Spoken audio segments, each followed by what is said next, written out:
right, welcome to Geeks Talking Geek. We have a full roundtable today. I am Van Bain, well-rounded nerd, the Super Spider-Man fan, and the Warhammer noob. With me, John's Long Boxes. This is great having you. Yeah, thanks for having me. Yeah. Also on the chat, you can see his comic Heroic Tales 2, issue 2. And also we have Aaron Roberts. I think you said Aaron Rodgers, the football player. Oh, come on. Sometimes they call me that. Dude. Yeah. He was banging that Shailene actress, dude. I was excited. Ted Rogers. All right. Steve. It's Steve, actually. All right. We also have Aaron Roberts. I'll put in his LinkedIn later today. You can see his LinkedIn in the description, and follow him on Instagram and Discord. We also have Ray Wakasashi and regulars Ray Wakasashi and Eric J. Sullivan. Eric E. Sullivan. Sullivan. Apostrophe Sullivan. It means son of, kind of like Ben Sullivan. Sullivan, is it? Is it Sullivan? Right. Or in the Nordic countries, would be Sullivan's son or Sullivan's daughter. I'm right, watch out. So how you guys been today? Good. I can't complain. Good, yeah. I mean, It seems like the hot, humid weather here in New York is breaking, and it was actually pleasant today. What's it like where you guys are living? It was like oppressive heat for the past 2 weeks, like humidity. Oh, God. Same here. Hot and humid as hell.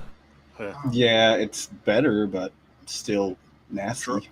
Dry over here. I'm driving up my power bill with central AC. I saw my power bill this month, and I was like, oh, but I like sleeping. My wife just told me don't do any laundry before 3 p.m. Peak hours.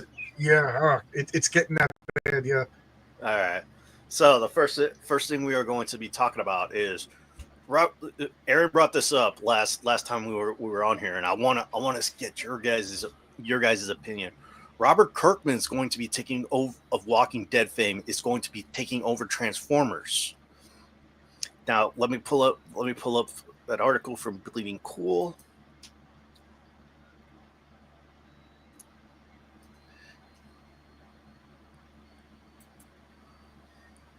I'm a big Robert Kirkman fan. I'm unabashed Robert Kirkman fanboy. So, I know like people get mad at me when I say this, but I've never been a Transformers fan because I was too old. My little brother was perfect age for Ninja Turtles, Transformers, and He-Man. So I missed it. But I missed it by that much. Like get smart. But man, Robert Kirkman is I'm a fanboy. So this might be me getting it for the first time. Good. I mean, Void Rivals has been interesting. I got Void Rivals. I haven't read it yet because I'm missing issue 2, so I can't read it until I get the whole thing. Oh, I hear you. Yeah. All right. So, I'm enjoying these art demos right here because it looks like peak 1980s Transformers. Yeah, everything in this book is toyetic, and it's like really spot on. I'm really impressed with it. Are you guys all fans of the toys? Do you have? Yes, I used to collect them when I was a kid, or I used to break them a lot when I was a kid. Well, yeah, same. I guess maybe I'm in between your guys' ages, so this is prime. Pun, I guess. Yeah, it's Optimus Prime for you. Yeah, but I think the animated movie is probably still one of my top movies of all time, and seeing Dan Mora on this looks great. Nothing against Daniel Warren Johnson, but I think he's definitely, this art is evoking that feel of the cartoon more. And so, yeah, super excited. This is something that might actually get me to go to the comic shop and pick it up. Like I said, I slept on this just because Transformers was something that was just too early for me. But you got two great creators. Daniel Warren Johnson is awesome. Yeah. And now you got Hickman and Dan Mora on this. Jeez. Yeah. Well, the one thing about it was that Daniel Warren Johnson is great at kinetic fight scenes and emotion, and he also got he only did the first 6 issues. He wrote it and he drew it, but then he got Jorge Corona to be his artist after that for the next 18 issues, and his art style is just amazingly very very parallel and it meshes so well with Daniel Warren Johnson's art and his vision, and it's a really good book. Now, let me ask you, as a person who doesn't have any of these issues, is the lore built on like 25 years of history, or like could I jump on an issue number 1 and know what's going on? Yeah, it's completely jump on. So that's why the oldies are loving it, because it's like, oh wow, this is completely compatible with what we grew up with and what we know. But there's plenty of room for new people. This is great because it's just like, for me, it's never about gatekeeping. It's about torch passing. And we pass the torch, and this is the lit torch, and we're passing it on to people. And it's funny that you said that, because I understand, like, every time somebody gets into our hobbies, they kind of get ruined.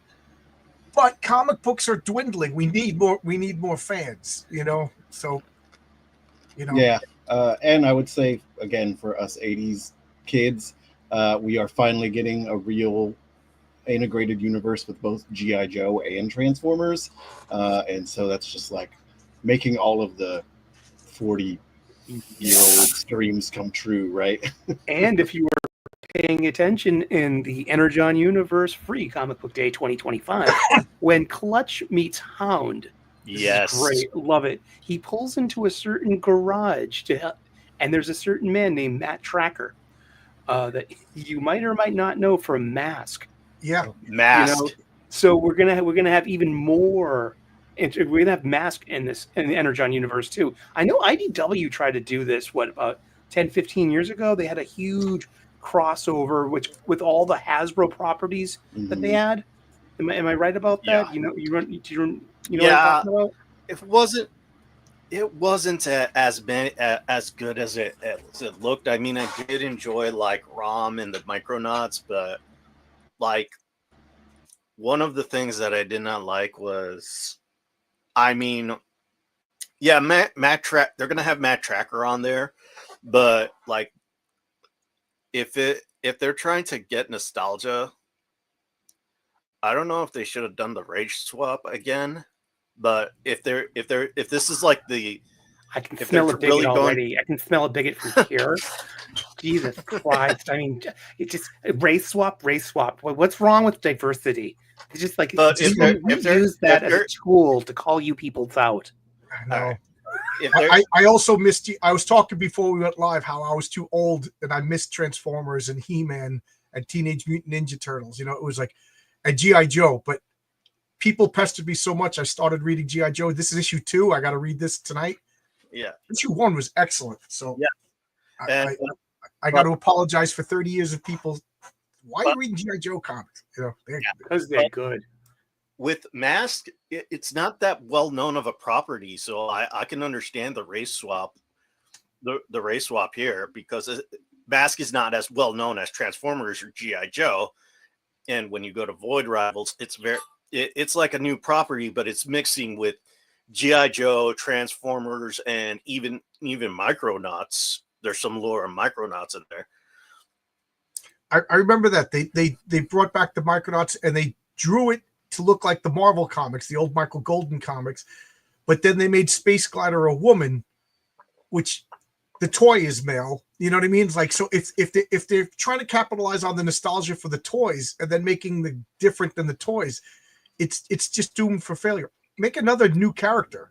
Oh my goodness, Juan! You didn't tell me there'd be so much gendered language here. All right, going back. All right, remember my rule: leave the drama at the door. But this is all our opinions. Like, one of the things is that I like gendered language. Like, Aaron, have you read Void Rivals yet? I read the first issue, but outside of that, no. But yeah, I was excited to see that Kirkman like grabbed onto that license, right? moved it away from IDW because I've always been interested, but I felt like what John was saying, right? Even trying to jump onto the IDW timeline we're like years and years into it. So I was big into the Dreamwave era of Transformers. I thought that was great.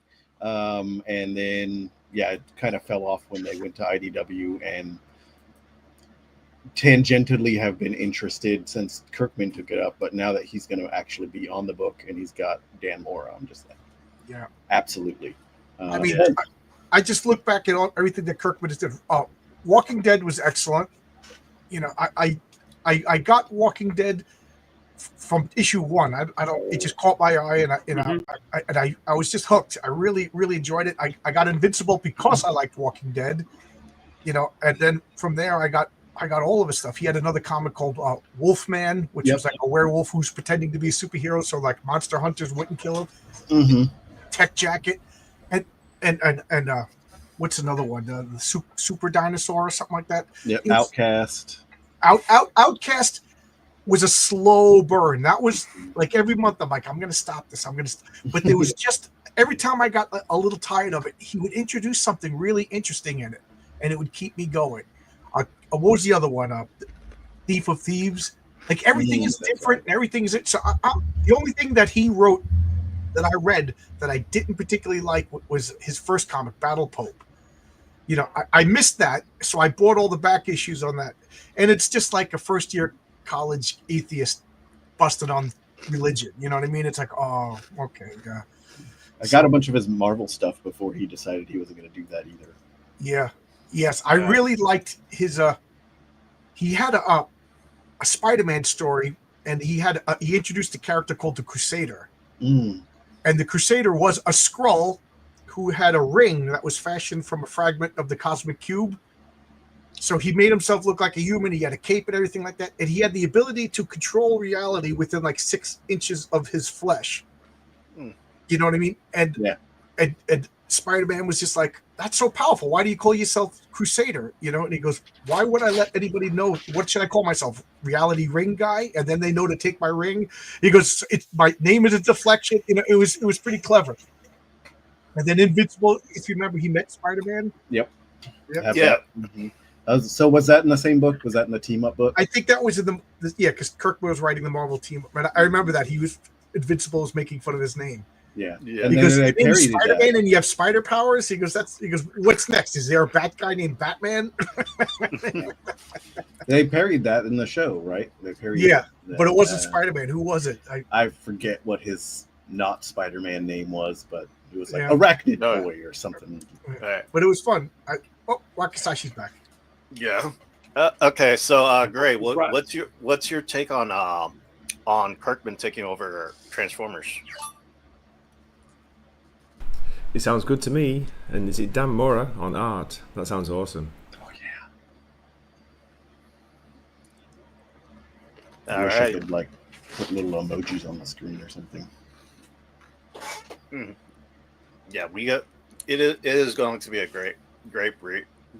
So like in October, pick it up. But also coming out in October is going to be the first ever Absolute Annual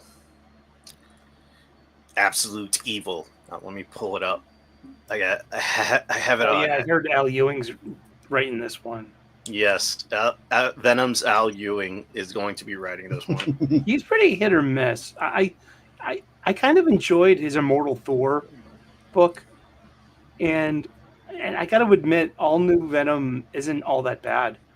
The art is really good. Yeah. That guy knows how to draw. He knows how to draw Mary Jane.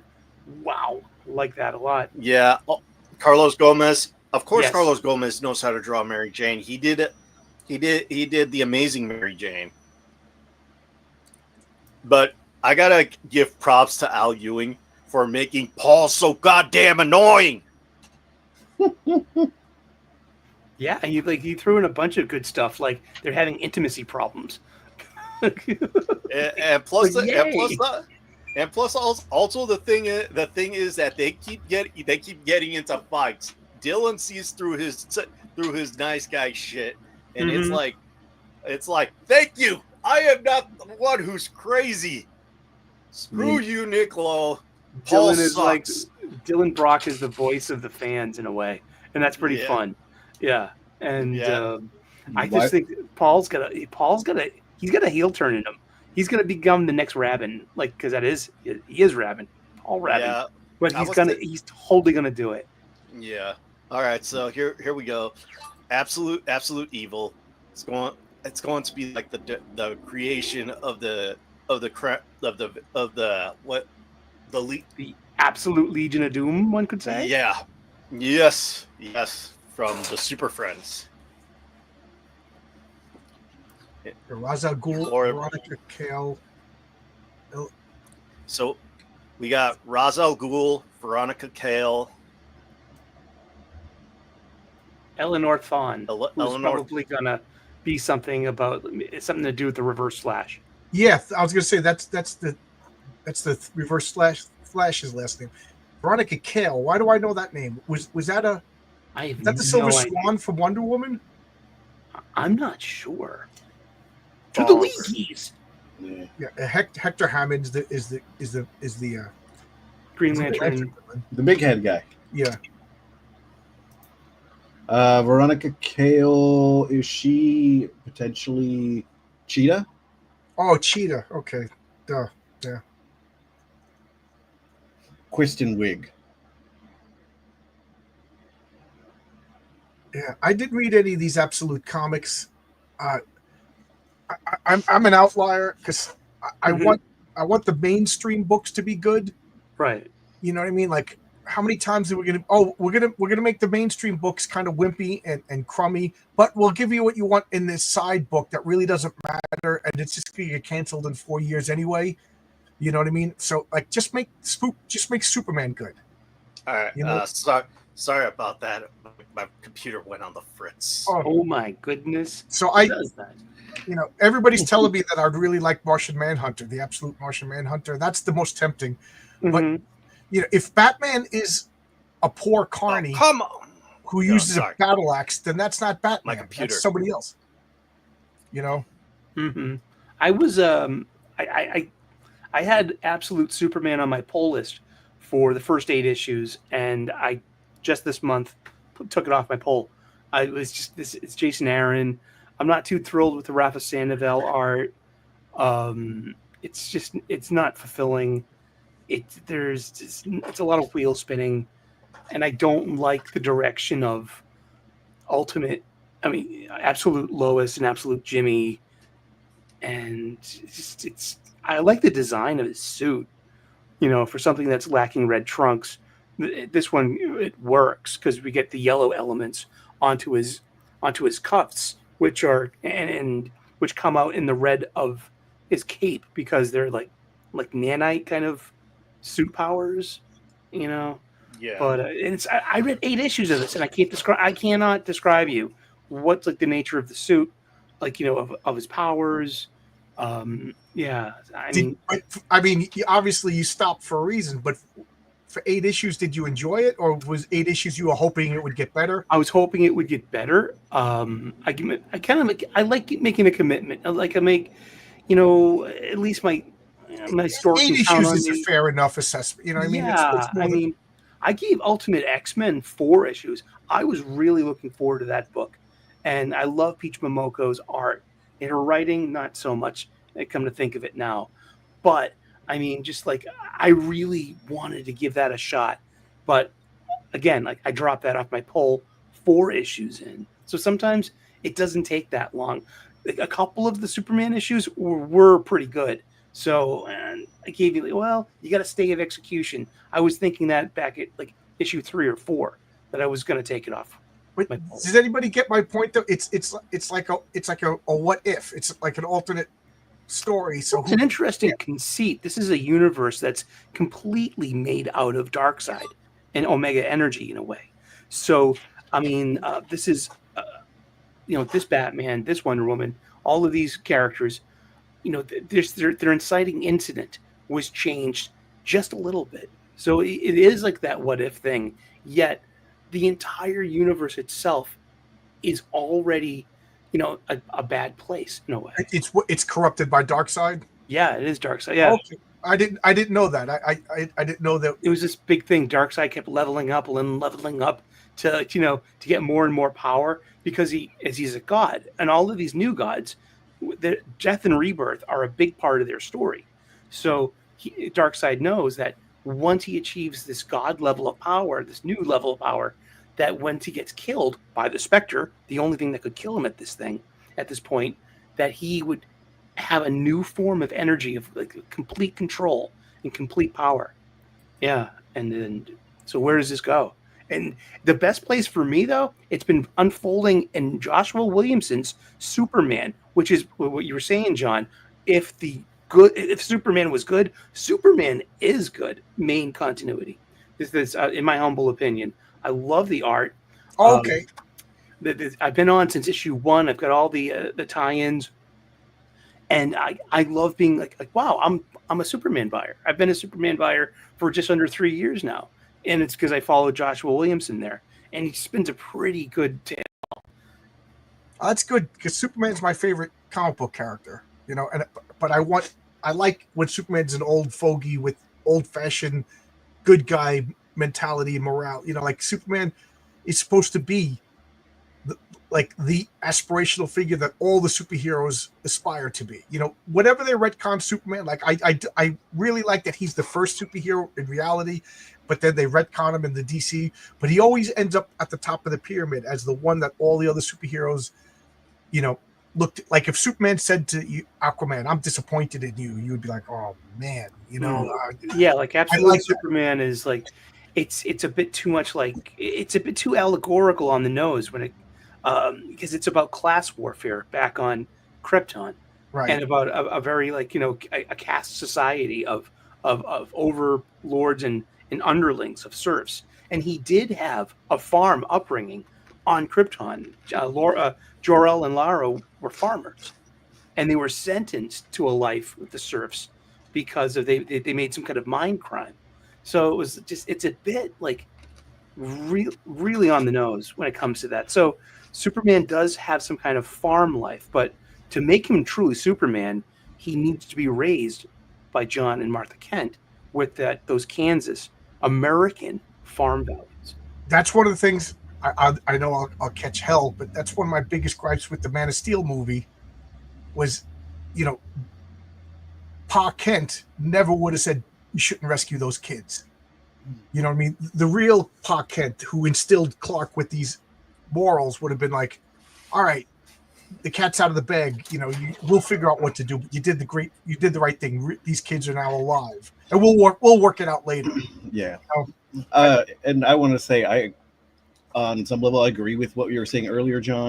I wish that more of the core continuity books, I wish the companies would spend more time making those books better instead of always relying on the absolute, which now for me from a publishing aspect feels more like just an Ultimate Universe for DC, right? And they did the same thing with Marvel. Like Ultimate Universe was huge for a while, and then it got so big they just killed it, and then they're like, you know what, we'll sell more books, and we'll put our big writers. Well, that's how they entice them, right? Like, hey, you could start over and do whatever you want with our toys, and not have to worry about 70 years. I feel it's like we're gonna do edgy and whatever, like out of character stuff, but we don't want to damage our brand, so we'll give you this that doesn't matter. Yeah, like we'll make Wanda and Pedro incestuous, and we'll make the Hulk a cannibal.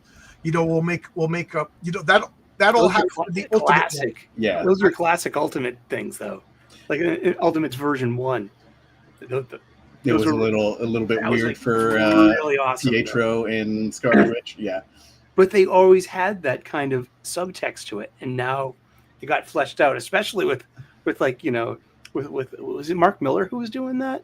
Yeah, I know Mark Miller. He's been on my channel, and I love Mark Miller. I love him. I was biting my tongue, hoping he wouldn't bring up the Marvel Universe. I mean, the Ultimate Universe.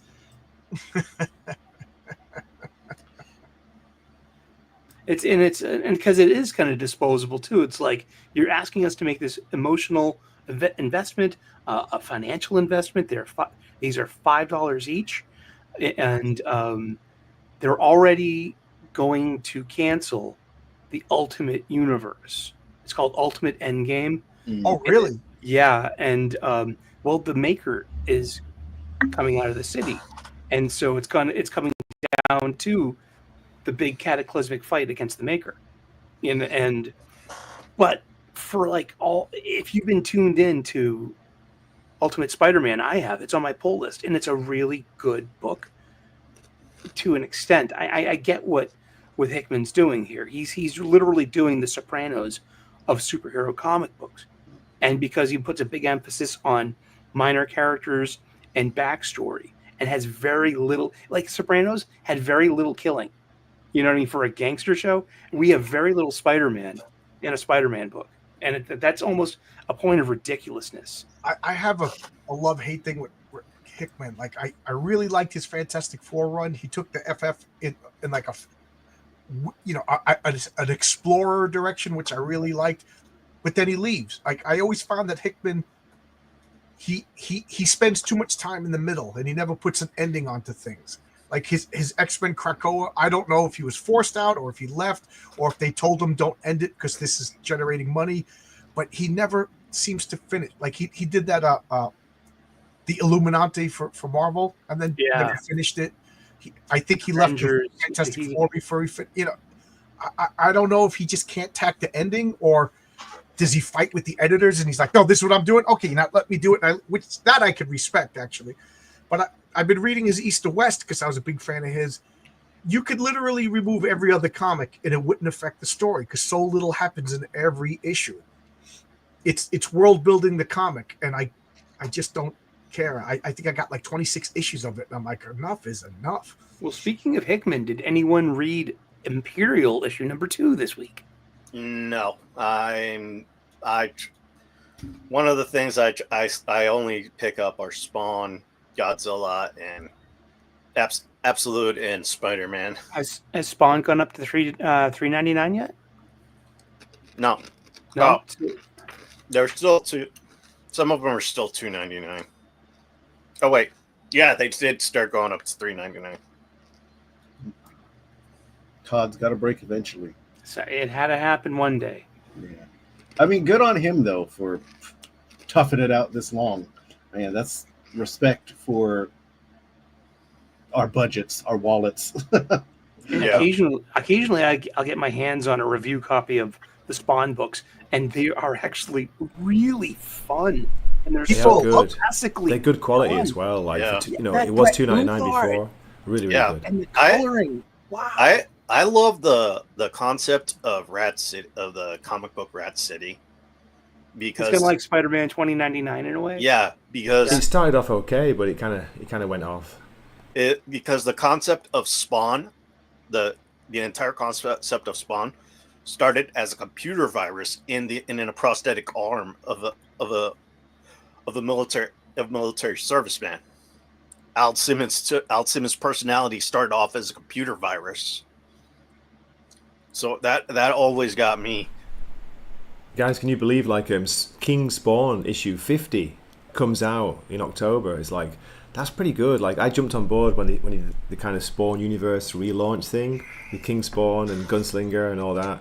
And yeah, I kind of dropped off now, but to get to 50 issues for like an independent title, that's really good. That's great. Also, that's so funny. That's a bone of contention with me. Image Comics to me aren't independent comics. They got Hollywood movies. You know what I mean? Like, oh yeah, sure. I say indie, but yeah. I like Marvel, DC, Image, Dark Horse. These are the mainstream. I'm not trying to be a jerk and correcting you or anything. I'm just saying it's one of my Image Comics. Like, how many movies came out based on Image Comics? How many millions of dollars did these get? Like Robert Kirkman is Image as a billionaire, has a very different paradigm. I mean, you have to fund your own book, correct? Yeah. And everything, and they publish it and they distribute it. Mm-hmm. And okay, all right. You know what? I think I stand corrected. Well, I'm just I think you might have changed my opinion. See, it happens on the internet. Conversation. Wow. Wakasashi, can I ask you how much are American comics in Japan? do you pay a different price? They work out about the same. There's a little bit on top for the import fee, but it works out about the same because the Japanese yen is so cheap right now. And is it difficult to find? Yeah, it is. You got to live in a big city. I've got no comic book store where I live, so I've got to order from mail order. I've got to mail order them. What's the closest store you got? The closest one's like 4 hours away. Yeah. Do they come in English or are they in Japanese? Oh yeah, no, they have both here. Yeah, Okay. The Japanese versions come out a little bit later, of course, but yeah, they get the English in, but they only really stock like DC and Marvel and a few Image titles. That's about it. It's a shame. That's so You interesting. can't get much. You don't get a lot of selection for indies. If you walked into a comic book store in Japan, you could get American comics in English, or no? Yes, yeah, they're popular. They are. That's great. Yeah, I Particular noticed for on- lettering, and so like I'm just thinking like, wow, I wonder what the kanji lettering is like. Is it I hand know. lettered or I is wonder it what like? it's like. Yeah, I've never seen an actual Japanese comic of an American comic. I'd love to see one. But Aaron, you That is go. cool. I was just saying, like, it does seem that American comics are gaining popularity in Japan. I see they have a lot more cons out there now. I see a lot of artists they do. traveling out there to do conventions, and it seems That's like it's right. gaining some popularity, which is cool. Like, I would love to see some. As manga and anime has gotten so big here, I would love to see that go the other direction as well. Yeah, it would be satisfying to see Japanese people reading Fantastic Four and Spider-Man comics. Yeah, I hear Came in America is getting big over in Japan. that's what I heard too. Yeah, good for them. That's really cool because that Yeah. is that's American indie comics. yeah, that is Inspired proper by proper Japanese. indies. Yeah. Like because the whole aesthetic of it, and then being coming back to Japan. There's there's an old American author named Mark Twain. You may have heard of, and he has this great story called the Calabalis Jumping Frog, and it got translated into French, and then he retranslated it from French back into English, but literally. And so there's a big joke there if you speak a little French, and then there's 3 versions of the story. It's all written by Twain, and it's really funny because it's. I don't like Mark Twain. I like Ultimate Mark Twain, better known as Samuel Clemens. What about Absolute Mark Twain? Yeah, absolute Mark Twain. That's the evil version. Mirror Universe Mark Twain with the mustache. Dun, dun, dun, dun, dun, dun, dun, dun, dun, dun.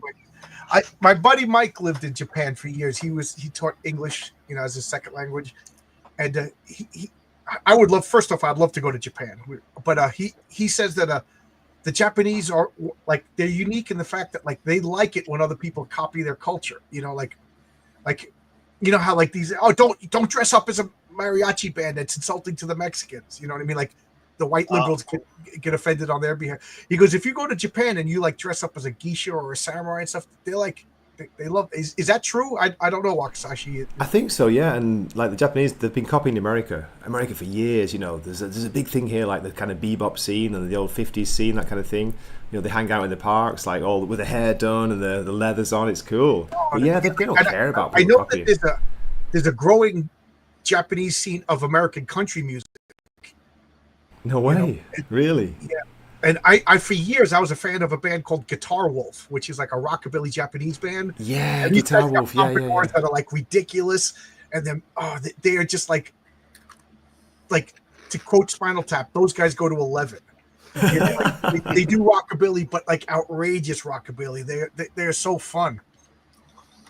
All right, guys. I don't know if you heard about this, but this week this was announced, and it's the upcoming X-Men event that is going to be talking about in October, and Ooh. it is just so ridiculous because have they learned nothing? Look at all these books that are coming out in October. Well, it kind of fits in what they've been doing, especially with X titles. They've repurposed old X titles like Inferno. They just redid Inferno in a way. Why is Iron Fist and Cloak and Dagger under the X-Men banner? Because don't you remember the Age of Apocalypse from 30 years ago where, David Haller went back in time and he accidentally killed Professor X's dad and then all history rearranged itself. So this is what we got. Okay, so we got X-Men Age of Revelation issue 0. That came out this week. X-Men 22. Mm-hmm. X-Men Age of Revelation Overture. The Amazing X-Men, Binary, Laura Kinney Sabretooth. Oh, she's Sabretooth now? That's nice. It's like, if you remember 30 years ago, in 1995, when the original Age of Apocalypse started, all the X titles kind of had a hiatus. And so it was everything was set in the alternate reality. So you had Astonishing X-Men #1, Gambit and the Externals #1. You had all of these different X-related titles set in this alternate reality. Yeah. And as of course I'm going to bring this up, but as lead into this Age of Revelation, they're doing an Age of Apocalypse crossover starting in September. Bringing Jeff Loeb back to write, and Simone DeMeo is on art, and of course, they went to the goat, my goat, Joe Mad, to do variant covers. So I'm like, ooh, nice, super excited for that. But yeah, another reason for me to actually go back to my love, right? X-Men, more than any other title, just rests on its laurels. Like, how many times are we going to redo the Age of Apocalypse, Days of Future Past? They just do the Hellfire Club story. They do the same stories over and over and over again. And it just tells me like they even brought back the original X-Men from an alternate line and have the original teenage X-Men. It just shows me they're creatively bankrupt, that they can't just go forward. They need to retread. So I'm passing on all of X-Men. And people like to bash Grant Morrison's new X-Men, and I'm like, that was a high watermark for me, man. I enjoyed the hell out of that. He did something new. He made up 2 really great big bads, Cassandra Nova and John Sublime, and he had a 4-year long run with amazing artists, Phil Jimenez, just like Igor Cordy. I like that roughly hewn European stuff. I know I keep quiet because I am a Grant Morrison fan, and I know it's like him and Alan Moore or whatever. It's cool to bash on them lately, and I love both of them still. But I always agreed with you. To me, it's not the greatest X-Men, but at least it's different and it's original. Like, I don't think that the Grant Morrison run retreaded all of the other stuff.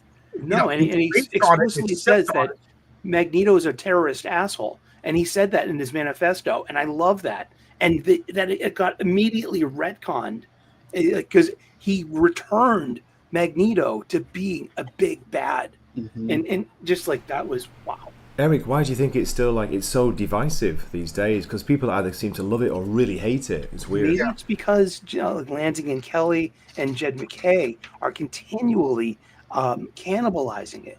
I mean, if you're reading Adjectiveless X-Men by Jed MacKay in the From the Ashes stuff, the current stuff, it's Blob Herman. It's like it's completely derivative of you have Zorn, and you have callbacks and references to, and you have Quentin Quire. It's a big love letter to Grant Morrison, but I mean, just Lansing and Kelly, and even Jed MacKay, it's kind of like, no, just do your own thing, man. Speaking of Grant Morrison, I totally missed his Green Lantern run. Did anybody read that? I missed that. Yeah, nah. It wasn't great, unfortunately. I think what do you call it? Modern day Grant Morrison. Unfortunately, he's kind of lost his mojo or something. Maybe he lost that wizard battle with Alan Moore. Yeah, I think he was. Stole his power. Huh? Chaos Magic got defeated by the Snake God. Yeah. I mean, Nameless and Annihilator, both of those were on indie presses. Those were really morose. And he kind of, he lost his magic touch, All right. Yeah. And Happy, remember Happy? He got adapted into a TV show. That was more cooler, right? The detective that could see like the little blue imaginary Yeah, the Yeah. imaginary friend. His daughter's imaginary friend. Now he can see it. See, that's an interesting conceit. But overall, it was like, oh, I mean, I like the Derek Robertson art, but this is such a what a bummer of a story. Yeah. So taking it back to X-Men, to what John was saying, I think it seems like we have these really good runs that are critically acclaimed with Grant Morrison, Hickman, and stuff like that, and then they change things up, and then it ends, and they go right back to the well, right? And I think that's kind of similar to what do they do with all of the big mainstream books, like right JMS on Spider-Man did all these really cool changes, killed Aunt May, and then they're like, let's go back to right where we were, right? And they've been doing that since the 90s. Does anybody remember the Thor run maybe 20 years ago where it was King Thor and he became Odin and he had the Odin Force? And Yeah. I remember reading it and I really, really like it. I wish I could remember who the team was. And I was really right, but I had this like dread. I'm like, they can't come back from this. This is the end of Thor. Like, they're leading, and they came to a conclusion and everything. But then he used the Odin Force and basically went back in time and like noped out of it and went back to the status quo. But it was just like, that's what comics kind of do. Chuck Dixon calls it the illusion of change. You can't really keep anything permanently changed in a 70-year product. And I respect that. Danny O'Neill, when he was the editor for Batman, he always says that he was the custodian of Batman. He goes, and you could bend Batman, you could twist Batman, but I'm not going to let you break Batman. We got to put it back on the shelf the same way for the next generation to pay their mortgages and sell books. It was Jason Aaron. I just looked it up. Yeah. Oh, it's Jason Aaron who wrote that King Thor? Thank you. Yeah. So I guess I do like Jason Aaron because that was an excellent run. Yeah, so we also got Long Shots, World of Revelation, Iron and Frost. So that's going to be something between Emma and Tony because they were married at the end of the Krakoan age. And they split. It was a marriage of convenience, like merging two corporations for money and power. But they ended up actually really liking each other. Wow, you mean he ended up liking a woman with mind control powers? People forget that Emma Frost is a horrible, horrible person. Horrible person. She's the Ghislaine Maxwell of comics. Oh man! Eve Ewing is doing a From the Ashes title set in Chicago with Emma Frost and Kitty Pryde as the headmistresses of their Chicago team of young X-Men, and it's called the Excretional X-Men. I mean, the Exceptional X-Men, but I call it the Excretional X-Men because it's my god, it's so shitty. In the Chris Claremont. I don't want to punch down on people. It's just a bad book. But it's just like when she first met Emma Frost, she said, and Kitty Pryde was 13 years old, I don't like the way this woman stares at me. She makes me feel like I'm a piece of candy. Mm-hmm. You know what I mean? And she was read between the lines of what the Hellfire Club was. What they did to Jean Grey is unforgivable. Yeah, that's why they were bad guys. And they were bad guys. And she has mind control powers. Everything she does is suspect. She used those mind control powers to get Colossus. In my mind, Colossus, maybe she wore down Xavier. And she's just a groomer. That's her power. She's mind control groomer woman. And all of these people, she's sexy, but that's part of her honey trap. You know what I mean? Like, she's a great character. She's a great villain. And if I was writing the X-Men, it would get exposed that she's been manipulating and using her powers in subtle ways, little tiny nudges, not overt, mind wipes and stuff like that, little ways that you don't know, and that would explain Iceman's behavior, all of the X-Men during Krakatoa, because she is a groomer. Yeah. Don't care. The fact that people love her today just makes me have no hope for humanity. We also got Rogue Storm. I'm sorry, I keep going on these tangents. Yeah, But it's like, I mean, they did the same thing to Magneto. I mean, Magneto was better when he was a terrorist asshole. He was more fun. He was more compelling when he had a clear motivation. Now he's this emo anti-hero. And, now he's like the Xavier character on Scott's team. He can't use his legs very well, so he's in a floating chair. You know what I mean? So, and it's like, but he's the chaotic good now, and it's like, no, that's Magneto. He's the master of all evil in the X-Men universe. He's a mass murderer. Osama bin Yes. Laden doesn't get to run the X-Men. It doesn't matter if he changes his, he killed thousands of New Yorkers. You don't just all of a sudden be like, well, I'm good now. See, that's a good play on a name, though. Sinister's 6 for a Marvel title. Yeah. That's a good play. Oh, is that what it says? That's interesting. Yes. Yeah. I mean, okay, that's clever then. As far as Emma's concerned, I do like that she is not necessarily an X-Men, I guess, kind of, but just because she's a mutant, because it seemed like in the Hickman era, all the mutants were suddenly X-Men. But Yeah. I like the portrayal of her as just a giant C word, and I'll let Gray say that word because he's British and he's allowed. I can't say it. I can't do it. The radioactive Spider-Man. We got Breakable X-Men. We got Omega Kids. Radioactive Spider-Man, Bandito. What do you reckon to that? Yeah, that I do not like the way they show they're having Spider-Man look, because he's supposed to take this serum that makes him immune. He's supposed to take He gets a high dose of radiation that's supposed to make him immune to what's killing humanity. But Who's it all writing this? Who's writing it? Is it Ryan Joe Kelly? Azzarello? Joe It Kelly. is Joe Kelly. But an art by Kev Walker, who's been really hot or cold. When he's on, he's so on. But he's got some stinkers lately, too. I mean, he was doing really good in Guardians of the Galaxy and the Blood Hunt Union Jack tie-in. But everything else has been really sus. That. Yeah, that was pretty good. That looks like a Kevin Soley cover. What do you guys feel about him? For me, he's usually a miss. But, That looks awesome. Well, I'm not sure about these little T-Rex and T-Rex arms coming out of his side, and well, maybe the it's a T-Rex mutation. stuff, I'm just looking at the head and the body. I could do without the tech and the T-Rex stuff, but yeah. I mean, this is supposed to be him with a near lethal dose of radiation that is actually holding off the infection, the X virus, right? But it's also killing people around him.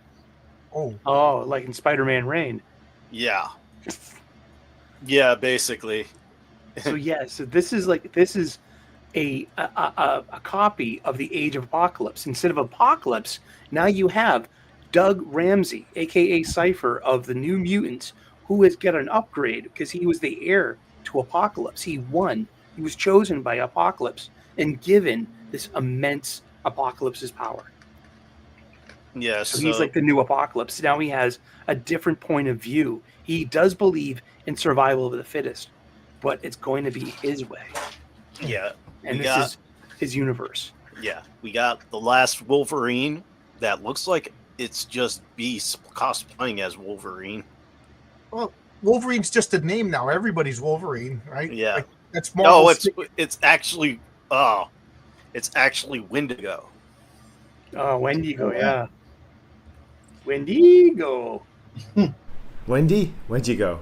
Yeah. Oh man. Wendigo. Ate Wolverine, and had to become the Wendigo as a curse. Yeah, so it's like we got Wendigo as Wolverine. You got Cloak or Dagger. Look at that Cloak trade or dress. Dagger. No that way. looks interesting. Because that looks just like the Cloak and Dagger trade dress of the 1980s book. That actually reminds me of that, like, I don't know if you remember the Cloak and Dagger character of Marvel Rivals I showed you. They have an ability that they can switch between themselves. Yes, they're one character in the game. I'm wondering if are they going to do that within the confines of the book where it's only one of them and they can swap places? Only one of them could be around at a time? Is that the way they do it? Yeah. When you play the character in the game, you're either Cloak or Dagger. It's just a push of a button. It's instantaneous. But they're never on the screen at the same time unless they're doing their ultimate move. Because that's cool, actually. I always thought Marvel never knew what to do with Cloak and Dagger. Do they have two different health levels? No. Can you get No.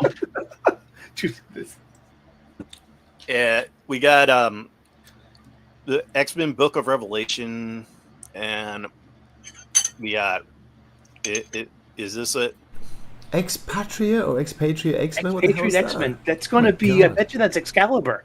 yeah? Is this the dude? That's him. That's Revelation himself. That's Doug Ramsey, aka Cypher, aka he's like he is Apocalypse now, but he's still Doug Ramsey. Yeah. He's got his power. You know what I mean? He can talk to anything, but now he can talk to the X gene code or something. So it's just like he's Apocalypse now. So it's he's got a slow heel turn. Yeah. So we got Expatriate X-Men, and oh god, look who's in it. Who's in it? Ms. Marvel. Comic-Con. Oh, nice. She's the best character ever. Yes, ever. We got Mystique. I would love to, write that character. All right, so we got Bronze, Ms. Marvel, Colossus. Bronze, yeah. Oh, who's writing this? It's Eve Eve Ewing. Ewing. Oh crap! This is going to be. She writes My the goodness. Excretional X-Men, and Bronze is her character. And hers might be her self-insert. Yeah, Another one? If it's like a brand new character, like with I've seen this a lot with Modern Riders. If it's a brand new character, and there's one character in a superhero team, and there's this one character that's very outspoken out of everything, and they always have to be the center of the attention, it's always the writer's self-insert. Mm-hmm. Yeah. Interesting. I see David Marquez is on the writer list there, so he's now writing as well as doing art. Yeah. Maybe Let me see. this would be a good place for it. You know what I mean? You got literally, I think they got 16 different issues. Number one. Yeah. If it's gonna suck, then hey, at least it's in a pocket universe. Yeah. Exactly. So we also got the Undead Pool and X-Vengers. X-Venger. So we got let's see. Oh, is that Vision? Oh wait, is that Moon? What's her name? Moonstar? Yeah, that looks like Moonstar. Danny Yeah, Moonstar, Hawkeye, Cannonball. Written by Jason Liu. Oh my Christ! Sorry, he's terrible. He wrote those Dazzler books that came out recently. And those are horrible Taylor Swift kind of lyrics. Man. All right, so we got McCone. We got Giant Man. We got Hawkeye. We got Cannonball. We got Undead Shang-Chi over here. Vision. With 4 arms. We got Hawkeye with 4 arms. Yeah. 6 or 5 maybe. I can't. Yeah, it looks 5. like 6. Hang on, let me bring it up. Bandito, thanks for having me on, mate. I've got to bounce. It's great to meet you guys. Oh, nice John, to meet you. and AA Ron, good to see you. And All Sully, always good seeing you, mate. Gray. See you later. Up in the All morning, right. see you, matey. All right, have a good day, Gray. I mean, it's just this one just looks. This one's a hard pass for me. Hard pass. You should not want to spend money on a Jason Liu book. Don't do it. So, let's see. The Jed McKay, Ryan Stegman, Al Ewing, Carlos Fabian Villa, Kevin Scott. Kevin Scott does decent jobs on the Star Wars books. I'll say that much. All right, so let's look at some of these ones. Amazing X-Men. Who's writing this one? Oh, Jed McKay. Jed McKay. All right. Art's by Mohammed Assar. Okay, he's all right. So we got Havoc. We got Havoc, Cyclops, Beast, Gender Swap Angel. Isn't that Sam's sister? No. Anamala. No. Yeah. I'm way off. Yeah. She is a Jed McKay character in his adjectiveless X-Men book. So it appears like Eve Ewing brought her a character, Bronze, from her Chicago team. This is Scott Summers, is it Anchorage, Alaska? His Alaskan team. So she is the big character, one of the big new characters. And so if does Gail Simone have one of these books? Let's go back. Yeah, I remember she was supposed to be writing the regular Uncanny X-Men. And she's writing Uncanny X-Men, and she's got her new mutant team called the Outliers, and there are 4 or 5 new teenage characters. Between all the X-Men books, there is literally like about 16 teenage heroes in a 3rd generation. Maybe a 4th generation. So they're giving Stephanie Phillips. Oh, gee, no! God, why do they always have to pair? I'm not saying this against Captain Marvel. She's a great character, but why do they always have to pair her up with terrible writers? They have to, but she's also now got a mashup with the Phoenix Force. Yaysies! The Phoenix Force was the worst idea in all of X-Men. Yeah. Or because they couldn't leave that alone. Well, it's OP. Jean Grey named herself Phoenix. The Phoenix's power is that it comes back from the dead. It was in her name. Jean Grey just comes back. If you name it, I hate when characters come back from the dead, but if you're named Lazarus or Phoenix, part of your power set is you come back from the dead. They didn't need to make a Phoenix Force. To me, it would have been awesome. All of a sudden, they just find this woman and like, is this Jean Grey? She has no memory or anything. She's just reborn out of the ashes, and all of a sudden it dawns on them.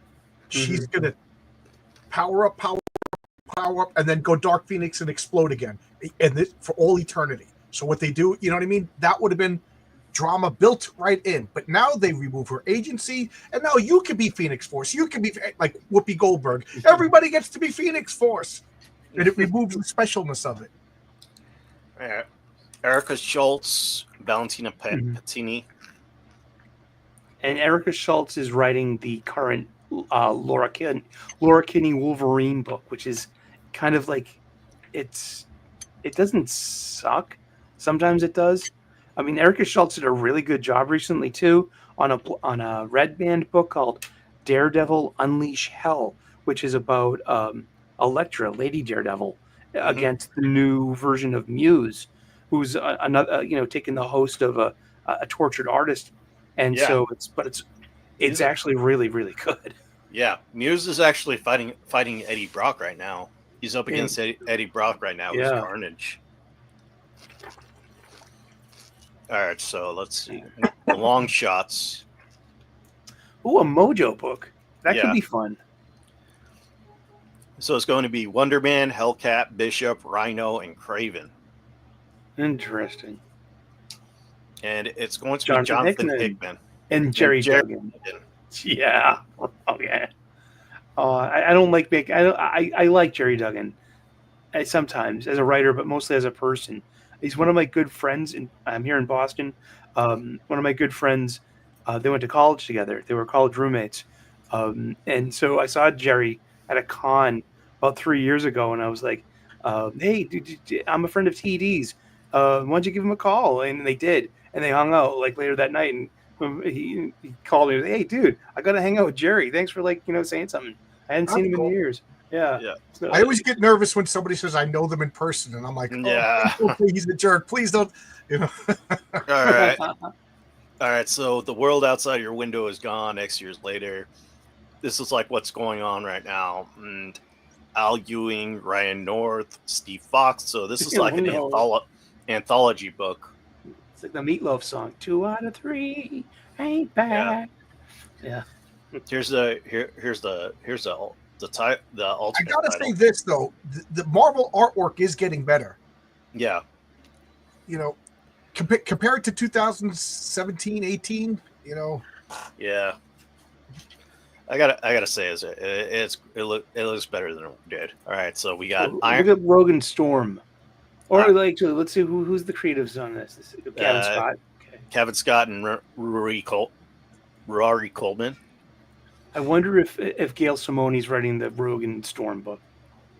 She's got to be writing one of these. If they got Eve Ewing and Jed McKay, they got to have her, because those are the 3 books of the X-Men line, and this is where the X-Men line went. Yeah, so let's see. Oh. Marwa Alade. How do you pronounce it? Ayodele, maybe? Ayodele. Yeah. And Roland Boschi is doing the art.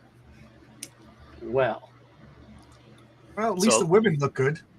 Yeah. Is that even? I don't know. Is that him? That looks like Ramos on the cover. The scroll down a little. So Let's see. forgive me if you said this already, but this is Roberto all Ramos, good call. alternative timeline. Like, is this just like Divergent and it's going to come back? Like, they did it- yeah. It's all of it says X years later. Like Yeah, David. it's instead of the age of Apocalypse, now it's the age of Revelation, who is the heir of Apocalypse. So it's like it's Oh, the yeah, same thing. Yeah, that's why we're getting all of the different named issues one, because it's the same thing that went on 30 years ago. Okay, Just you explained repeating it at the beginning, but it didn't sink Yeah. into my noggin. So thank you. Thank you for Alright. explaining it to me like I'm a child, because sometimes I am. Sometimes we have to. That's okay. That's expository language. Wolverine, your berserker rage and adamantium claws. Sheathe them. Alright, so we got. So in other alright. words, none of this matters. Yeah, Well, none of there'll it always be- none of it matters until there's a big crossover. Right. None of it matters until 10 years from now when we do a revival of it. Yeah. So We'll like, have a Age of Apocalypse versus Age of Revelation. Oh my God. Oh. yeah, That sounds badass, actually. yeah. Apocalyptic revelations. There you go. All right, so we got Revelations of the apocalypse. I like it here that they have like the Sinister Diamond right here as the little It is the apostrophe. apostrophe. Yeah. Yeah. All right, so we got Havoc, Black Cat, Domino, Omega Red, Phantomex, and Venom as the Sinister Six. Who's writing it? Oh crap! Forgot about that. David Marquez. Okay. He's pretty good. Well, as a writer, is he any good? He's Yeah. good as an artist. Is he? Yeah, What else has he written? So I do Unbreakable not know. X-Men, that's got to be. Okay, if it's anything, and Gail Yeah, Simone. there we go. Okay. All right, Lucy And called one Gordon. of her characters Something is new. going to be in it. It's going to be. All right. So we got Gambit. Gambit's going to be in the head of this book. He apparently doesn't realize that Rogue's in a whole other book, which is not actually in that grave. Yeah. All right. And let's see what's next. Omega Kids. This Oh. one had It's going to be Quentin Quire, isn't it? Quentin Quire. He has a bunch of kids that he's taken over. I thought he died, but then they brought him back to life, and I'm like, isn't he dead?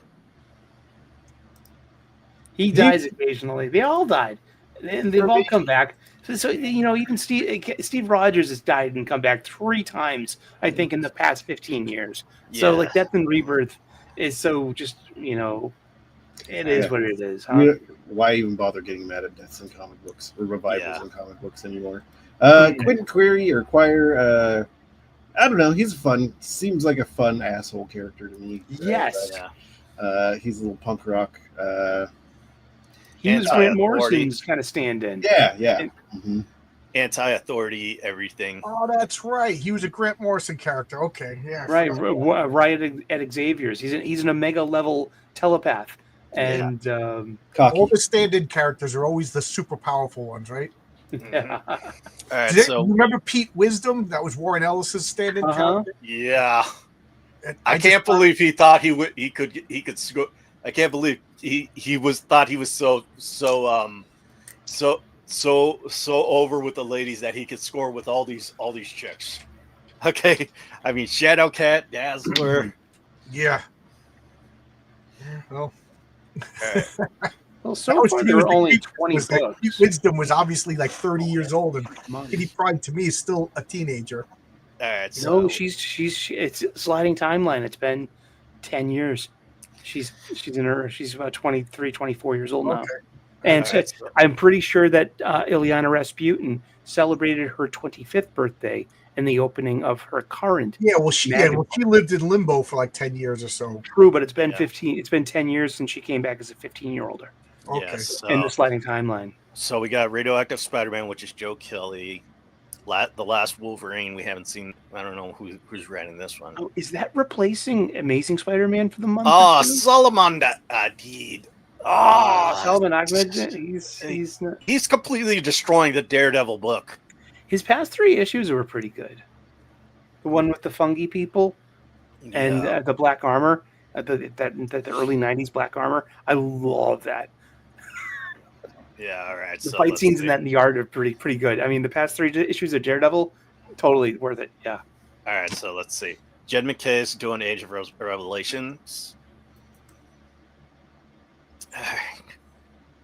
And it's interesting if you have a chance to see what Doug Ramsey currently looks like. So he's like a bigger version of himself, but he's still blonde. He's got paler skin, but it appears he's got like thunderbolts, lightning bolts on his forehead and his chin.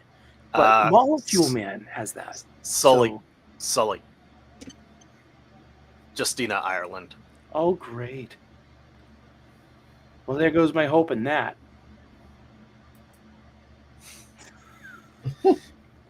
Not a fan, huh? Yeah. I'm just being silly. Only a vowel separates a Sully from a silly. Some of her issues of Amazing Spider-Man with Joe Kelly during the 8 Deaths of Spider-Man. That's the only thing I really know her from. So some of them were okay. Joe Kelly, I really liked his Godland. Eve Ewing's doing Exceptional X-Men or Exasperate X-Men, whatever. Exasperating X-Men. Exasperated. My friend Dwayne Muth calls them unreadable X-Men. I'm like, dude, Alright, it's funny. So we got Undeadpool. Deadpool comes back as a zombie. Tim Seeley. That He probably is going to have. Well, if he's the undead merc with the mouth, they still got the mouth. Is this how we're retconning Headpool? Yeah. We got to get away from that Kirkman origin. All right, so let's see. Which, one. we didn't mention that earlier, just to touch on it real quick. Marvel Zombies was a Kirkman creation. Yeah. Oh, yeah, Jason Lowe. Yeah. All right, so. And that's only the first month of solicitations, too. I Yeah. mean, because I was looking to see, because one good thing about comic, what's it called, League of Comic Geeks.com, is that like when you have the event, you can go right to like as Bandito was looking from the Age of Revelation event page, and it will give you an enumerated list 1 through 20 in their reading order. But this is only for the first month. That's 20 in the first month at what? Probably an average price of what, $4.50 or so. Yeah. All right. $4.99, $4.99. All right. So you guys can talk about yourself. I need to go. Drain the vein. No, That's cool. actually, my stepmom's calling me. Aw, my mother's calling me. I gotta come in. Awesome. So It would what? have Would been better you if she yelled, and he's down in the basement. Bandito, I need you up here. exactly, but it's in Spanish. Seriously, I've heard it before. So, Aaron, would you tell us who are your inspirations and what are you working on as an artist right now? You mentioned indie comics. Also, you share that with John. He's also making indie comics. I'm a local artist around the area where both Bandito and I live. Been into comics since I was like 12, which was a long time ago. Professionally, I'm working mainly with Upper Deck and Tops. I do sketch cards, so the insert chase cards for them. And that's pretty much my 15 minutes of fame right there. But that's a cool gig. Our friend James the Ginger Ninja Harris has also got some of those Tops and sketch cards for Star Wars, and he's working on something else. He mentioned it on Twitter, so it's about Disneyland in Anaheim, their 80th anniversary. I'm working on that set as well. Oh, cool. So I started out like 5 years ago working, got scouted by Upper Deck to work on some of their Marvel projects. I don't know this for sure, but what it seems like is Upper Deck lost the Marvel license, or they gave it up, or whatever it was. For some reason, they don't have access to their Marvel license anymore. Topps took it over, so Topps also reached out to me. So now I do Marvel and all their stuff for them, and I'm doing DC, a lot of DC for Upper Deck right now, which is fun. It's a nice switch up. I did join on to that Marvel or that Disney 70th anniversary project, which is different and should be a lot of fun. And then I'm just, on the side, try to work on my own personal projects. So I do fun, goofy little like chibi of pop culture characters. Yeah. So anything anyone wants me to draw, I'll at least give it a shot. Can you hold up some of your art or something? Because I know Randy does not here to share a screen. I know. Let me. I'm like, I don't have anything directly in front of me, but let me see if I have any files saved that I can share. Sully, do you work on comics? Do you make any comics? Your mic's off. No, I just read them. I became a regular on Wes's Thinking Critical's Comics Aficionados because like I go out every week, every Wednesday, and I buy comics. So it's like, Wes was cool to me, man. I can't believe he invited me on his channel. That was really nice. Oh, cool. I mean, yeah, it was good to have you on too. And Gray was also he was regular for a while, and hopefully he comes back too. But it's with the hour difference. It's like he's like Wes will stay up because that's what he does. But it's like I think Gray is maybe 4 hours ahead of Wes because Wes is in the Philippines. Oh, that's right. Yeah. Yeah, it's 10 a.m. for me on a Saturday morning, so it's perfect because I'm an early riser. Yeah. Wake up, have breakfast, sit down, have coffee, talk comic books. It's perfect. It's nice. Yeah. So,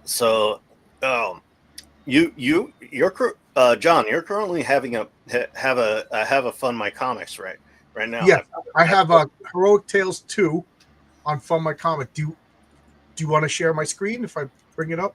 Yeah, I actually have it right here. Okay, yeah. So I'm working on a comic. It's called Heroic Tales. Issue 1 came out. It shipped in November, and issue 2, Renzo is done drawing it. So I'm just waiting for the colorist to finish coloring it, and then it's off to the presses. So we're ahead of schedule. And what I wanted to do was, comic. I wanted to make feel good comics like Marvel in the Bronze Age. To me, nothing tops Marvel's 80s comics, and I know a lot of guys are too young to appreciate but just what we were just talking about now, all of these X-Men comics are just rehashing old 80s X-Men and Fantastic Four. And, the whole MCU movies are based on these classic comics from the 80s. So my conceit is I'm going to pretend that Heroic Tales is on the shelf next to Walt Simonson's Thor, next to John Byrne's Fantastic Four, all of those great comics that I love as a kid. So I'm trying to recapture that age. The heroes are heroes. No deconstruction. The good guys are good guys. But at the same time, there's darkness, there's drama, there's terror. So what you're looking at is Mary Sue. Mary Sue, I every time a female character comes out, she's always called a Mary Sue. So I said, you know what? I'm going to nip it at the bud. And her name is Mary Sue, Sue being a Chinese last name. So she's a third-generation Chinese immigrant. She came to America. Her grandparents came to America. They fled Mao Zedong. So they were Roman Catholics. So it was either convert, die, or flee. And they chose flee. They moved to Flushing, Queens, penniless, started a little bodega on the corner, and then turned it into Sue Mart. So Mary Sue is now born wealthy. She's pretty. She's smart. She's the perfect girl. But she's perfect in the eyes of her grandmother. So she doesn't drink. She's a virgin. She's got 3 PhDs. And now she gets hired. She's a little naive, and she gets hired by the supervillain in the corner holding the gold nugget. And she gets the superpowers that he was trying to get. He wants, in a world of superheroes, he doesn't like being a normal human. So she gets the powers. And now what could she do? She could rewrite reality. So she's literally a Mary Sue, but she doesn't know she has these powers. And this issue, she does something to reality. And then next issue, she's going to realize not only do I have powers, but what I thought was a good thing kind of is a bad thing. So she doesn't want to use her power. It's like the butterfly effect. Yeah. If a car was to crash, she could change it. Like, she can't rewrite reality so that dinosaurs war, but she could change that possibility. So instead of Sully dying, Aaron dies. You know what I mean? And so now she's like, do I have the right to choose who lives and dies? So she doesn't want to use her powers. Each comic has 2 complete stories. So if you pick up Heroic Tales 2, you're going to get a satisfying beginning, middle, end of a story. But each, just like we did in Marvel in the 80s, each issue was self-contained, but yet it built on what was before. So my flagship character is the Patriarch. The Patriarch is a husband, a father, a hero, a protector. He's everything positive about masculinity. He's got 7 children. He wants to be with his family, but he's got superpowers, so he has responsibilities. And I just got tired of the fathers always being the butt of the jokes, or the goofballs, or the guy who doesn't know how to operate the laundry. You know what I mean? So he loves his wife loves him, but she understands that he's a superhero and he keeps odd hours.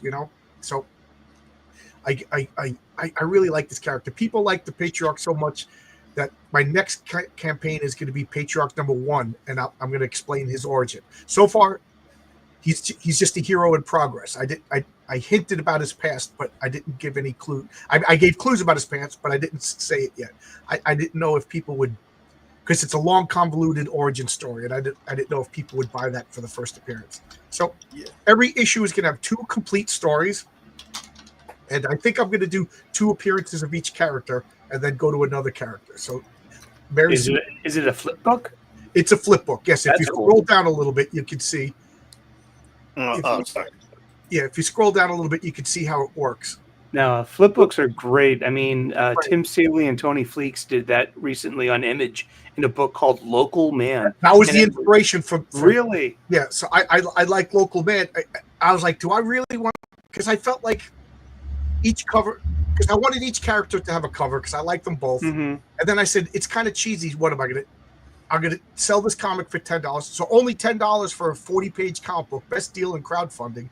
And it's already paid for. It's already going to happen. Unlike other crowdfunders, my last crowdfund pays for this crowdfund. So, you know what I mean? And then whatever I'm making for this is paying for the next one. So, it's already paid for. It's already going to happen. It's like it's a great feature of the medium, of the floppy itself, because I was worried about how are you going to tell Local Man in trade paperback form? And they do it. It's just like, they condense all the flashback stuff. Is that out? Did you read Local Man in trades? No, I read it in floppy issues. I'm a floppy guy. Yeah, I'm a floppy guy. So it's like, but it was great because you flip the book over and you get that. And Local Man, for those of you who don't know what he's talking about, it's an Image comic, and it's kind of goofing on 90s Image and now Image. So the main story is a 35-year-old hero going back to and he's not allowed to be a superhero. So he puts on a mask, and the newspaper is just called Local Man Saves the Day. But you flip the book over, and it's bombastic, super colors, and it's all the 90s style image. You know what I mean? And 30 years ago when he was like, it's about him back in the day. So I really like that. So I'm like, I got the Patriarch, I got Mary Sue. I had a tough time saying who's going to be on the cover. So I did 2 covers, and then I'm like, you back my book, I'm going to bilk you for another $10 just for a cover. So I said, I'm going to, because I was going to put something on the back cover anyway, because nothing against Comics Wellspring. If you don't put anything on the back cover, they put an ad. So I'm like, all right, so I'm going to flip it. So when you read the Patriarch, you read it, and then you flip it over, and it's Mary Sue. And then in the middle, I'm going to have a letters page, some fake ads. And you decide when you bag and board it. Do you want to put the Patriarch face in, or do you want to put Mary? That's on you. It's up to you for your display. Now, I have to ask, though, do you have an authentic Chinese woman writing all of Mary Sue's dialogue? And how do you know I'm not an authentic Chinese woman? You're in New York. You get better Chinese food. I know that much. So you got that going for you. All right. So here we have Mr. Aaron Roberts. Some Mr. Aaron Roberts. Nice. Oh, nice. I think that's a reel. If you click on it, it'll show a few more. Yeah. Cool. Here. Yeah, there's. Oh, nice. Now this is how I actually met him. He was at Free Comic Book Day. And Do you do comic pages or just like one panel? It's been a long time since I've done comic pages, and that's more just of a time thing. Like I have a day job. There you go. Okay. Real job, right? Which just takes 40 hours of my week. So the dream, the plan, actually, I would say, is to get to a point where this will pay the bills, and then I can quit that job or retire from it and still have an income, and then be able to put the energy that I want into this, or the amount of time. But I'm building my skills up in the interim. Nice. And the tops and upper deck gigs that build your resume. Oh my god, yeah, that's really cool. I like this. I like this one a lot. I love Hawkman. Yeah, that was a lot of fun. And I think if you click through that, to the Wonder Woman's okay, but the one after that I really like a lot too. Oh, that's cool. Yeah. Ivy and Swamp Thing. Well, boys, I have to bounce, but it's been great talking comics with everyone tonight. Yes. It's been so much fun. Thank you, Bandito Bane. All right, no problem. Hope you make sure you subscribe to Bandito Bane for everyone out there that's watching in the replay. We grow together. And also check out John's Longbox's comic and support in indie comics, because this is how it gets done. You know what I mean? We got to support what we like. Oh, nice forge. Thank you. Cool. Hey, Ron, are you familiar with Frankie Washington? I can't say that I am. Oh, I think he's from Boston also, but your art style reminds me of his style. I'll have to check him out. He does a comic called Kaijus and Cowboys right now. That sounds fun. Yeah, it does. A great time. I really like it. It's very playful. Would you say that your comic? I'm trying to say this in a way that I don't want to hurt anybody, but it seems like graffiti inspired. Is that? Yeah, I could see that. I've had other people make that comment. I do. I enjoy like making them fun. I guess just because life is so serious, right? Like, I want my comic books to. I enjoy the dark stuff. I enjoy, gritty stories. But at the same time, I need a break from that. Sometimes life is challenging enough. Yeah, and having some bright colors in my face, and where the good guys are good guys and the bad guys are bad. That's why I'm doing my comic. I mean, I don't want to read that the heroes are no different than the bad guys. Yeah, I do like when the bad guy has a motivation that you can understand, and maybe you could sympathize with, but he's still a bad guy. You know, the X-Men to me is just like. Magneto's now a good guy because we're repressed, so I could kill 10,000 people, and or that one girl could walk into a convenience store and murder a guy because she found garbage in the ocean. Yeah. Oh, yeah. X-Men Green. Oh, that was a terrible book. I didn't hear that, but now I have to look into it. That was a terrible book. I mean, don't bother yourself. But right now, let's talk about the end of the world. John. Yes. Have you seen either the Twisted Metal series, The Last of Us, or Fallout? No, I'm not a video gamer. I don't play video games, so I wasn't interested in the show for many reasons, because I've been hearing such bad stuff about the second game, and Pedro Pascal. There's something about him that I just don't like. So, yeah, you and Sully both, but. So I didn't watch it, and I'm very hesitant on any new shows. There's so many shows that people tell me to watch that I would, I work full time. I make comics. I try to spend time with wife. I do my own stuff. There's not enough time to watch TV, so I'm very, very picky.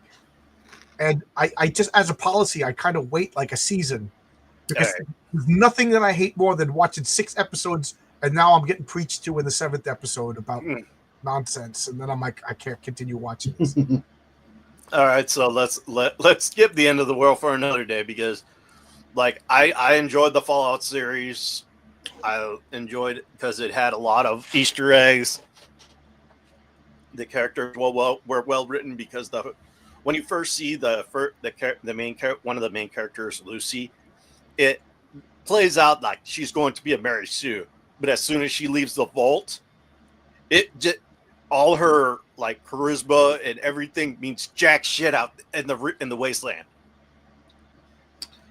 So yeah, as a gamer, I can say I haven't played any of these games.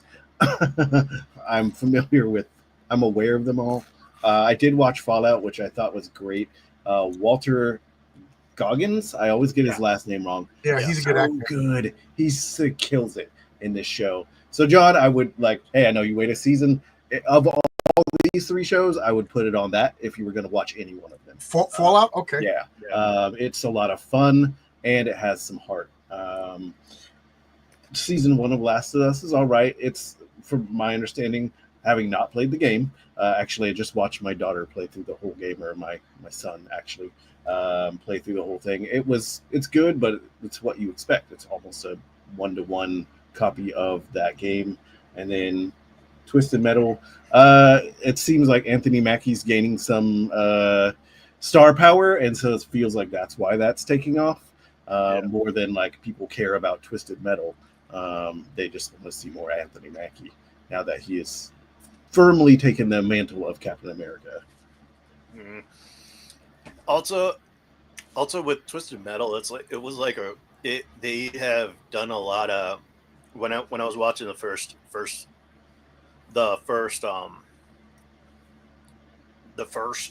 season, it actually had a lot of practical effects in it. And that's what I like about some of these TV shows, is that they have more practical effects than they do special effects. Yeah, that's always nice when they blow real things up.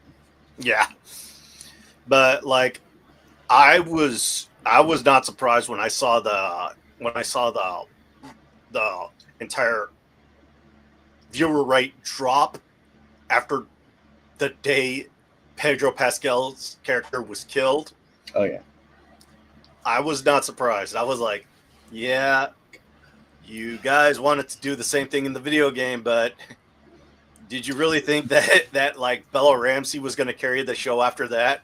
Yeah, people aren't really gravitating towards Bella Ramsey. The same thing happened with the game, right? So I don't know why they didn't anticipate that, because when they killed that character in the game, people were also. I feel bad for this actress, Bella Ramsey. She seems like a good kid, you know what I mean? Like, she's unfortunate looking, and that's not her problem. I mean, that's not her fault. Everybody was rooting for her in Game of Thrones. Remember? Yeah. Everybody, they're like, oh man, but she was cast correctly. Yeah. You know, like I blame the people in Hollywood that are casting, stunt casting people. You know what I mean? And now a young girl is getting unwarranted hate. I mean, let's be realistic. If they cast me as the girl and paid me $60,000 an episode, I'm gonna do it too. Mm-hmm. You know what I mean? So I can't blame any actor for taking any role. Yeah. I remember when Idris Elba took the role of Heimdall. Yeah. You know, Heimdall, the shining, brightest, whitest of all the gods, because he's supposed to be the morning star, you know, above the bridge. You know, he's this white shining star. Mm-hmm. And he was just like, yeah, people are mad at me. He goes, but I'm not going to turn down a role. And I was like, good for you. He just, you know what I mean? Like, and then later on, he was like, but I can never blame the actor or the actress for taking a job, you know? Yeah. Later on, he was like, I wish I didn't take this role because they have nothing for me to do in this movie. Right, yeah, but at the time, he probably thought, the guy probably, what did he have, like 7 lines, and then they killed him unceremoniously, and you know. Well, they gave him something to do in the 3rd movie, and that's how they got him to stay, and then they killed him in the beginning of Infinity War. Because he wanted out. He was like, if you're not going to give me something important to do, then kill me off in a way that makes me important. Yeah, like Ray Stevens as what's his name? Volstagg. Yeah, you know, so.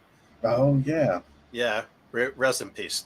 Rest in peace, Ray Stevens. Yeah, I love Ray Stevens. He's, you know, that guy just, any movie, he's just charisma. You know, any movie he's in, you just can't help but watch him.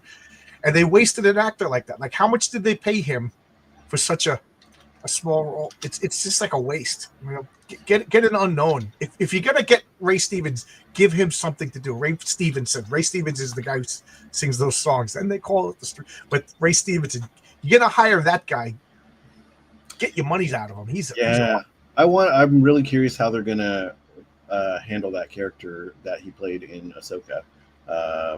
Now that he's gone, they were obviously building up more for him in that show, and now he's not with us anymore. So I wonder how they're gonna recast that.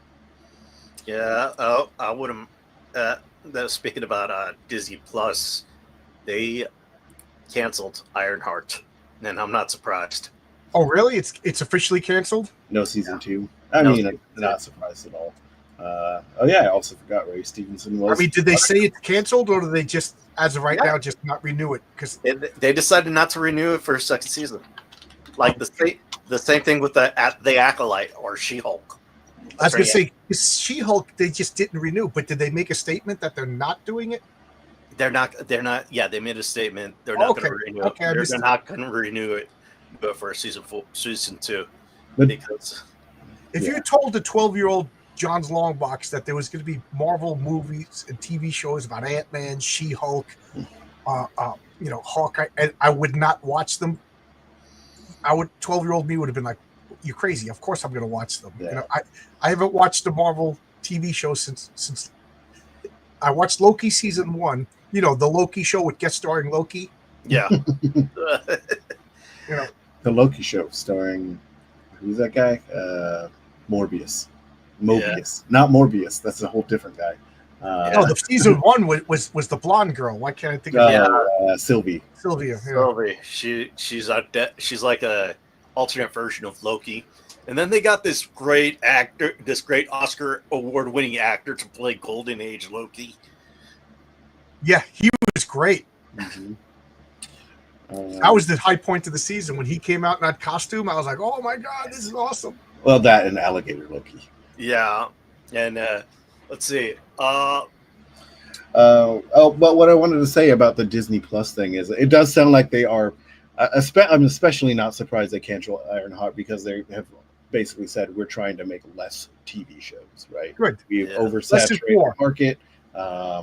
And Dominique Thorne's going to be in Secret War or Doomsday or whatever anyway. So it's not like they shit canned her. Excuse my language. Sorry. I managed to go this far without cussing. But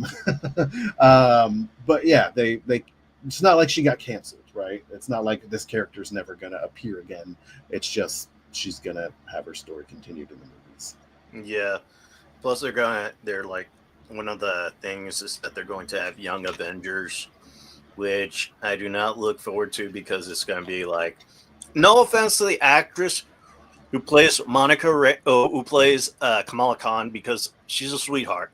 She seems like a very likable girl. I haven't watched the movies or her TV show, but I have seen interviews with her, and she seems like a real likable person.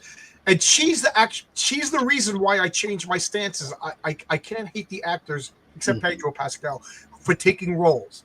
Yeah, because like that sweetheart of a girl actually, like you said, tonight there's proof that people do change their mind. I changed it with Sully earlier, and now I'm changing.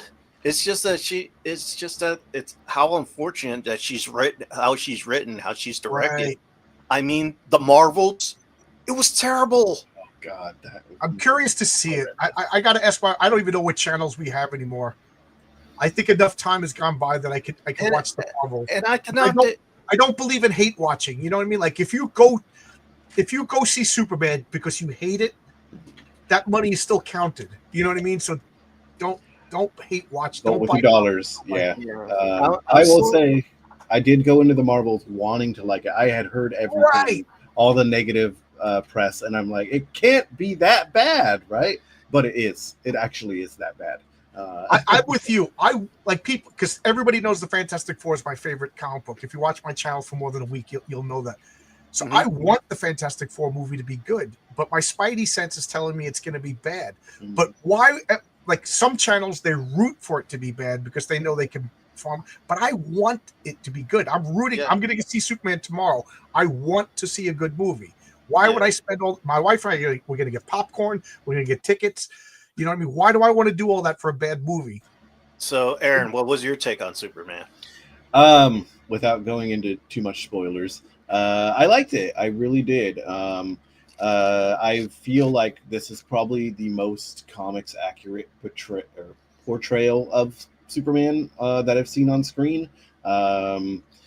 You know, I have friends who are not big James Gunn fans, and I will say that I'm not like a huge James Gunn fan. Like, I've really only seen his Guardians movies, and then Suicide Squad. I've kind of like tangentially seen his other stuff, but I think he nailed it. The other people, the other characters, I think the movie moves along at such a good clip for me, right? There's not a wasted second of this movie. So yeah, I mean, I would rate it pretty darn high. Good. That's good to hear. Yeah. So like one of the things that we're seeing is like the pendulum shifting the other way. Mm-hmm. Yeah, Like, I at the risk of getting political, I think now with this USAID closed down, I think a lot of this DEI stuff, you know, I think it was propped up artificially. Like, you know, now you're going to have to, like Japan manga. I was talking about this yesterday. The mangas are cutthroat. If you don't sell, if you don't produce, if you don't make a good product, you're booted. There's too much competition. Yeah, I mean, look how many X-Men titles have been canceled after issue number 10. But there shouldn't be that many, because Disney is just floating Marvel right now. Marvel's not rising or selling, but I think now with all of these programs being defunded, and you know, I'm trying not to be political, but I think now we're going to start seeing like, all right, the gravy train's over. We got to sell books again. Yeah, I mean, okay, I don't want to get political, but remember back in the pandemic, they made such a big thing with Gotham High and I Am Not Starfire. Right. I have no idea what you're talking about. Oh, you don't know that? Stay out of this one. Yeah. Basically, Gotham High was a retelling of Batman's origin story. Only he was a young teenager or something. Yeah, teenager, half Asian teenager from. This immediately sounds like a horrible idea. Yeah, with the YA novel. It was a YA novel, so like it was a love triangle between Catwoman, Batman, and the Joker, and it was like, you gotta be fucking kidding me. And then you have I Am Not Starfire, which is, well, what was her name? Coco Moriko or something like that. Yeah, but it was this little, Mariko Tamaki or something. Mariko Tamaki. And it was they had Starfire, and then her daughter was this chubby little disgusting creature of a girl. And then when you saw the actual author, you're like, it's the same person. So she made a story of a girl who had a beautiful mom, and she's not beautiful, so she's resentful. And I just wonder, I want to know what Tomasi's mother looked like. I bet you she was hot. But it's like they just stopped pandering to the certain audience that they don't think that they thought that they could get money from, and now they're pandering to the audience with the Absolute Universe. I mean, the Absolute Universe issue 1 outsold even like that first issue of like Absolute Martian Manhunter, Absolute Flash, Absolute Green Lantern, along with Absolute Superman, Absolute Wonder Woman, and Absolute Batman. They were all the first 6 issues. They were all the first 6 of the best comics sold that month. Mm. So, are you saying those books are pandering to like the old crowd? They're pandering. They're not just pandering to the old crowd, but they're pandering to bring in new readers that don't exist. Okay. I'm not mad at companies for trying to make money. That's why they exist, right? Yeah. At the same time, like they will never make the amount of money that justifies them. At least comics. I don't think we'll ever, like, Marvel has not been profitable, I think, for a long time. And I think Disney knows this. And my understanding from what I've read and just random things, armchair business person, right, is that though comics now exist to create content for the movies and TV shows. Yeah, that's what mainstream comics. Mhm. that's Indie what comics are people who love to make comics. Yeah. that's what Tom Pavort says, and I hate the guy. But it's true. At least he's being honest about it, right? Yeah, Uh, yeah, he is, but I mean, I really it sucks, right? It does. Yeah. It sucks that that's where we're at, but people don't buy paper floppies anymore, right? If they go to trade, then maybe you'll make something off of that because you're just paying royalties at that point. Yeah. But the indies is where, if you're a creator, you have maybe the potential to make some money. Yeah, I mean, like, they actually have some of the greatest crossovers in the indies. Like, I could not believe that they made a Red Sonja versus Mars Attacks crossover. Oh, speaking of which, have any of you seen the Red Sonja trailer? Yeah. No, At least the girl's attractive, so that's good. Yeah, they even made it like why is she, when they bring up the chainmail bikini, she's like, what's that supposed to protect? Oh, nothing. It just makes you look good. They just make a joke about it. She's like, it's funny because she, even though it's like supposed, it doesn't protect anything. She uses it to show off her body and distract her enemies. Yeah, don't in the trailer they kind of hinted at that, like that's how they dress her in a gladiatorial combat. Like it's and it kind of works like that. Okay, we're gonna put you in a chain because you're supposed to be sexy while you die because it's entertainment. So I thought that worked, but again, I'll wait to see what people see before the movie. Before I go to, I'm not gonna pay for a movie and be lectured. Yeah, to me, that is the most unforgivable sin: is being lectured in a movie. Whether I agree with the politics or not, I don't want to be lectured. If you want to be political, have some panache about it, and creativity and weave it into the story. But when you stop and lecture me, oh my God, it's so insulting. Yeah. Speaking about bikinis, did any of you get the summer? Any of you pick this one up? No, but I might. No. That's the Marvel Swimsuit issue, right? Yep. Yeah. First time after 21 years, and they released a swimsuit pack in Marvel Rivals. Yeah. Let me show it to you. Some of these skins actually look pretty good. They're hilarious, man. I hadn't seen them all until literally right before this show, but I will tell you. As any gamer knows, Marvel Rivals is a game for gooners. And they fully leaned into it with this, right? And I love that they went there for both the people who are gooning over both men and women. Yeah. I mean, this is actually the Luna Snow skin. Luna Snow, great character. The funny thing about, I always mention this, Luna Snow was actually created for another game called Marvel Future Fight, which I played for years. And to see her grow up and become a real Marvel character now, it's kind of cool. Yeah.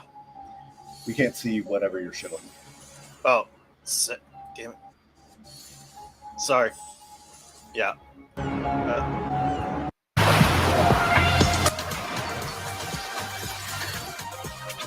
All right, sorry about that.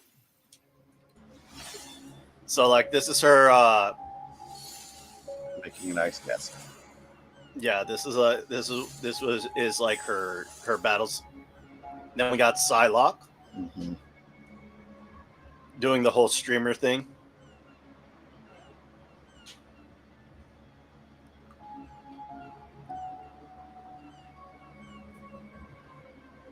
And this was actually You've gone through the book. Do you see them? All these yes costumes represented in the book. Yeah, they do. They do have some art at the end of the book where it shows off the design for the costumes.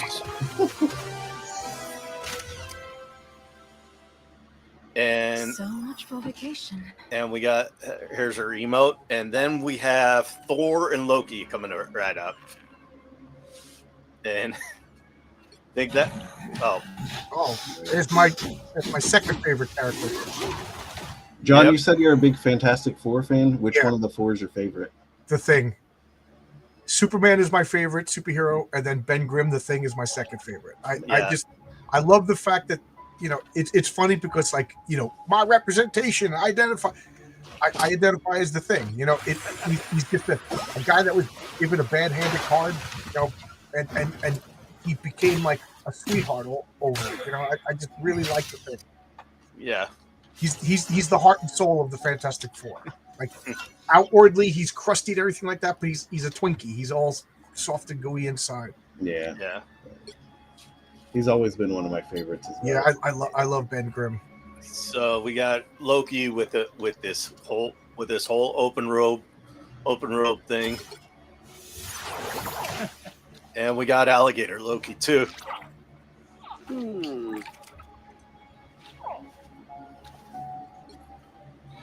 Oh. Then we got Thor.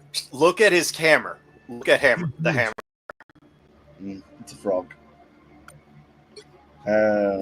It's Throg.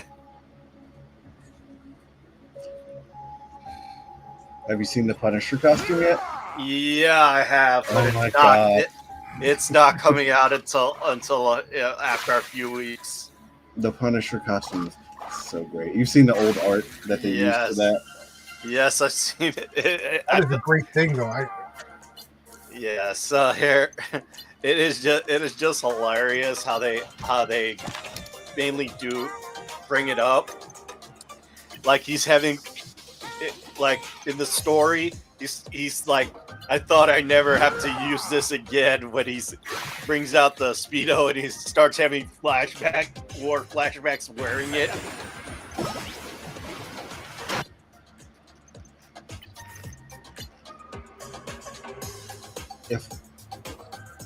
I don't even play Punisher, but I would pay actual money for that skin because it is just hilarious. Instead of guns, he has super soakers. All right, so instead of guns, he has super soakers. So it is just so. You gotta show it funny. because John doesn't know what we're talking about. Oh yeah, let me. Yeah, show the Punisher, and then I'm gonna get going. It's almost 2 hours. Yeah, All right. So it's a great way to end the show. Yeah, Marvel Rebels Punisher skin, Punisher Summer skin.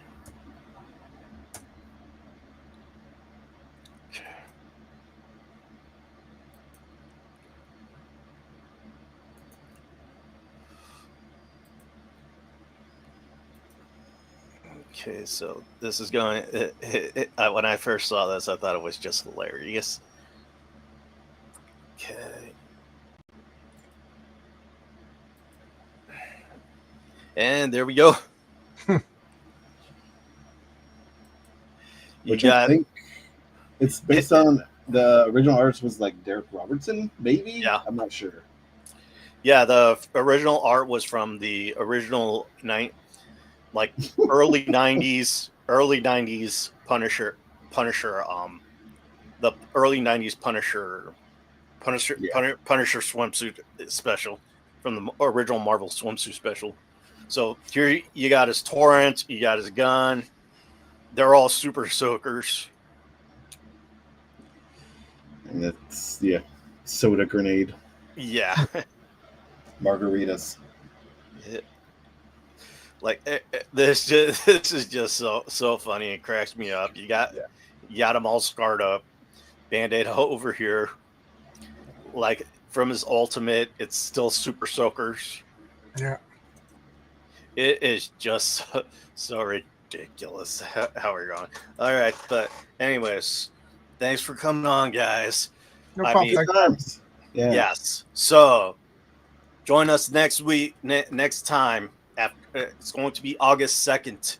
And after that, because it is going to be a special day for me, because I am the Super Spider-Man fan, and it is going to be the day after National Spider-Man Day.